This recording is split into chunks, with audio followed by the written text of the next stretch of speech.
Paz do Senhor. Isaías 6:3 diz assim: E clamavam uns para os outros, dizendo: Santo, Santo, Santo é o Senhor dos exércitos, toda a terra está cheia da sua glória. Vamos pensar um pouco a respeito da santidade e da majestade de Deus. Que ser é esse que nós devemos obedecê-lo?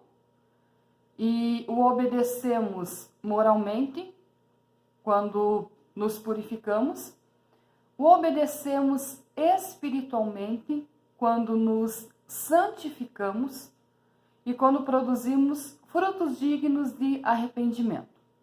Mas que ser é esse que pede esse tipo de coisas para pessoas que o servem?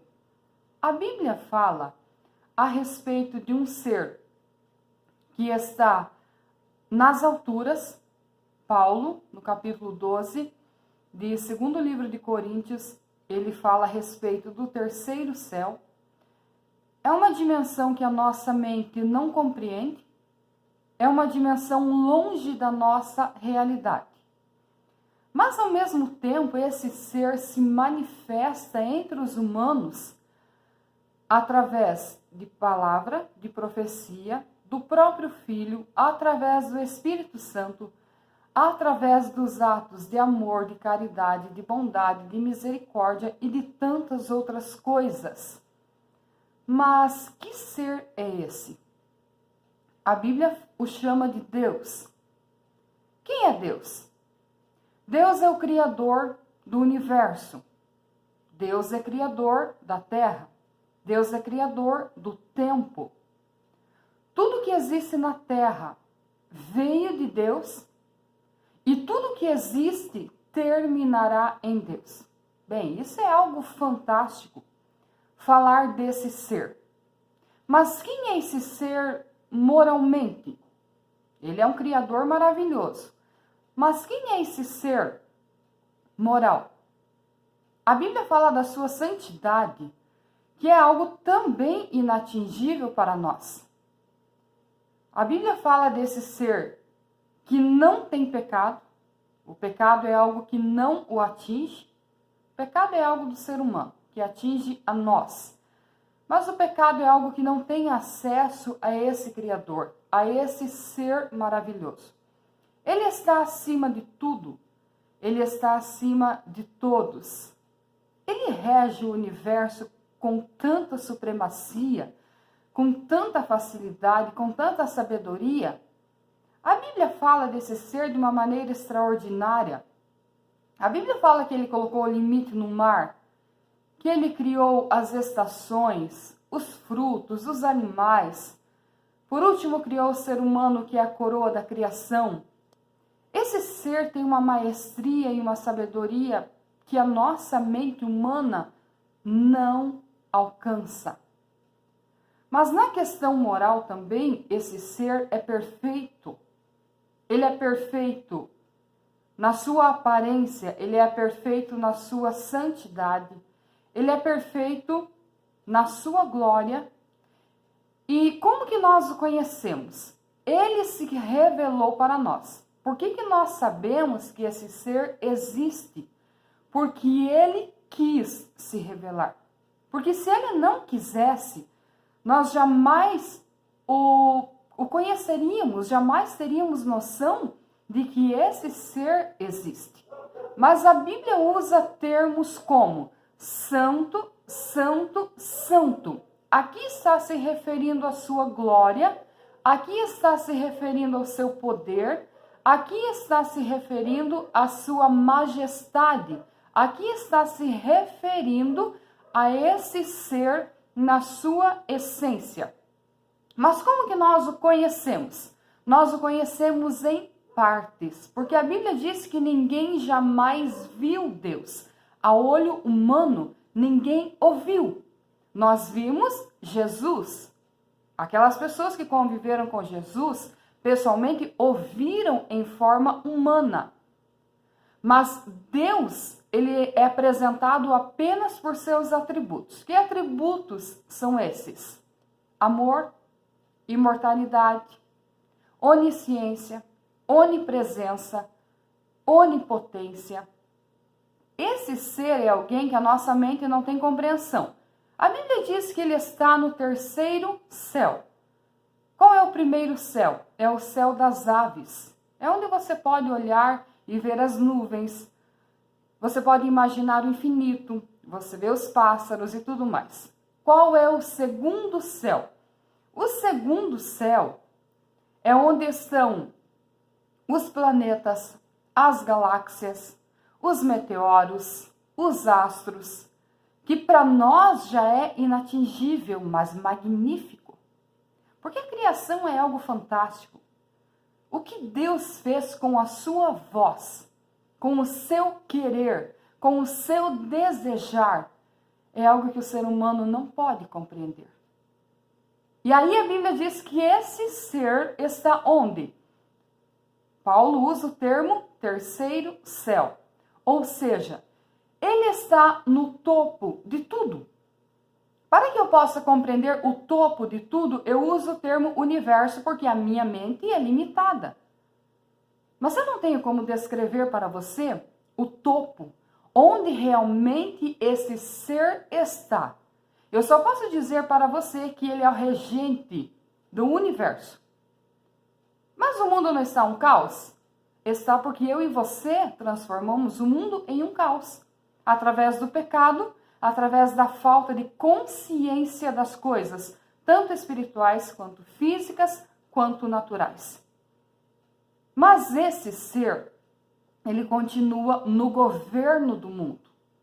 Ora, mas se as pessoas fazem o que querem, esse ser é tão perfeito que ele nos deu livre arbítrio. O que eu acho fantástico em Deus? Que sendo esse ser magnífico, ele não me obriga a servi-lo. Ele não me obriga a adorá-lo. Deus não é um tirano que impõe leis para que as pessoas o sirvam por obrigação e bajulação. Deus é um ser tão perfeito, tão acima de nós, que ele nos colocou na terra, nos deu as leis divinas e nos deu o livre arbítrio. Então eu faço da minha vida o que eu quero. Mas um dos atributos desse ser chama-se justiça. Após eu encerrar a minha vida terrena, eu me volto para quem? Eu me volto para o ser que me criou. Deus. Chame ele do que você quiser, mas a Bíblia o chama de Deus. Então eu me volto para ele apenas com as minhas obras. Isso é muito magnífico, isso é muito lindo, isso é muito maravilhoso. Nada dessa vida se leva.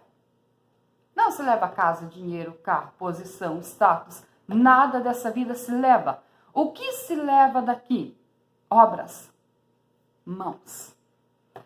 A Bíblia usa o termo mãos para simbolizar os feitos do ser humano, as obras. Você percebe que tudo que nós acumulamos na terra irá ficar aqui? Tudo que nós fazemos que envolve o nosso espírito, a nossa alma, as nossas atitudes, elas irão conosco. Isso chama-se justiça de Deus. Mas o que nós ainda podemos aprender com esse ser? Bem, ele é onipotente. O que é onipotente? Tem todo poder. O que é onipresente? Tem a capacidade de estar em todos os lugares ao mesmo tempo. E ele é onisciente, ele sabe de todas as coisas. Se eu vou servi-lo, se não vou servi-lo, se eu vou adorá-lo, se não vou, se eu vou morrer salva, se não vou, ele sabe tudo, porque ele é onisciente. Mas um dos atributos desse ser chama-se amor. O amor dele é tão inesgotável. O amor dele é como um oceano ao qual eu não consigo explicar para você sem lembrá-lo da cruz. A cruz de Cristo, o ato de Cristo, sendo Deus também vindo na terra, vivendo como humano, porque viver como humano é viver dentro de limitações. Jesus vem e morre como humano Para quê? Para que eu e você pudéssemos ser salvos. Então perceba que esse ser é perfeito espiritualmente, é perfeito moralmente, tem o governo espiritual nas suas mãos, tem o governo terreno nas suas mãos.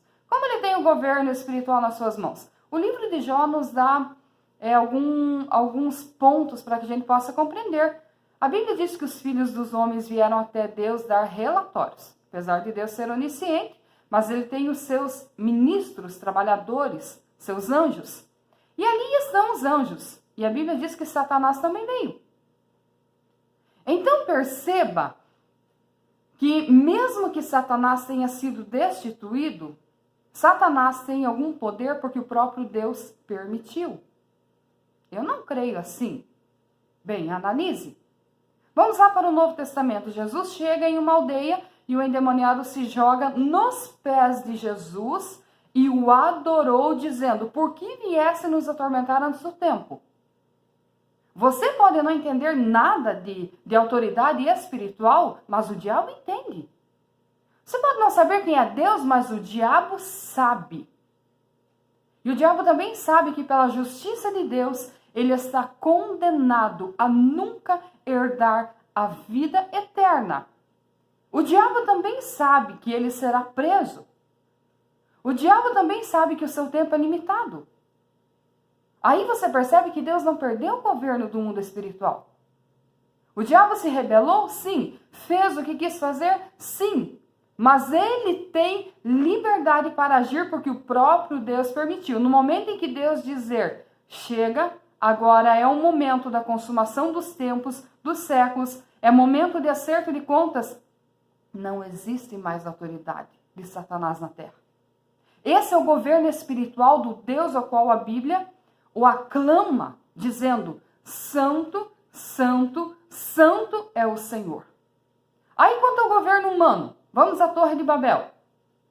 Tentaram fazer um governo humano, Deus confundiu as línguas. Vários impérios se levantaram, egípcio, assírio, babilônio, persa, grego, romano. Vários impérios se levantaram no decorrer dos tempos e das histórias, ou da história. Todos eles foram destruídos, porque o governo pertence a Deus. Aí a Bíblia fala de um governo que vai tentar se levantar no futuro, e esse governo também terá a justiça de Deus. Então não se engane. Esse Deus o qual a Bíblia relata e que você às vezes nem sabe do que a gente está falando, ou muitas vezes nem nós compreendemos exatamente esse Deus, mas ele tem o governo humano e ele tem o governo divino nas suas mãos. Mas ele também tem o governo da terra. Falando agora dentro da geografia. Perceba que esse Deus é tão magnífico porque é ele que controla as chuvas, os ventos. Foi ele que criou. Então, para onde nós iremos? Me diga, para onde nós iremos? Nós não temos para onde ir, a não ser nos voltar para esse Deus. Nós não temos para onde correr. Volte-se para esse Deus. Ele é misericordioso. Ele enviou o seu Filho para que todo aquele que nele crê tenha a vida eterna. Volte-se para esse Deus que revelou-se para a humanidade no Velho Testamento com poder, com glória, agindo contra os inimigos. Mas ele não era injusto, ele não defendia apenas um povo e maltratava os outros. Quando o seu próprio povo escolhido pecava, ele os mandava para o exílio. Ele os mandava para ser escravos, para que pudessem reconhecer. Todas as vezes que o seu próprio povo rebelou-se contra a sua santidade, contra a sua obra, todas as vezes que esse povo começou um a oprimir o outro, oprimir o próximo, esse mesmo Deus agiu com esse povo, porque ele é justo, porque ele é soberano, porque ele é eterno. Tudo que existe, que você conhece como humano, tudo que você conhece como ser humano, começou em Deus. E tudo terminará em Deus. Portanto, volte-se para Ele. De que forma? Com um espírito humilde, porque a Bíblia diz que Deus resiste os soberbos, dá porém graça aos humildes. Você nunca vai alcançar a graça, a soberania desse ser ou a atenção desse ser com atitudes egoístas e arrogantes, mas ele vai olhar para você. Se você se voltar com o coração contrito, a Bíblia diz que os olhos do Senhor procuram os fiéis da terra, ou seja, esse ser conhece o teu interior. Já parou para pensar nisso? Conhece a tua mente, conhece o teu coração, os teus pensamentos, ele conhece tudo. Não há como esconder alguma coisa desse ser. Volte-se para ele. Busque a misericórdia dele. Busque a graça. Ah, mas eu não compreendo. Busque a sabedoria. A sabedoria está nele. Ele é a sabedoria. Ele é a verdade. Ele é o poder. Ele é a salvação. Assim como os serafins o aclamavam dizendo: Santo, Santo, Santo é o Senhor dos exércitos e toda a terra está cheia da sua glória. Esse ser perfeito e maravilhoso permitiu-se revelar a nós humanos, falhos e pecadores. Felizes são aqueles que compreenderam essas verdades e decidiram servi-lo em espírito, alma e corpo. Que Deus te abençoe em nome de Jesus.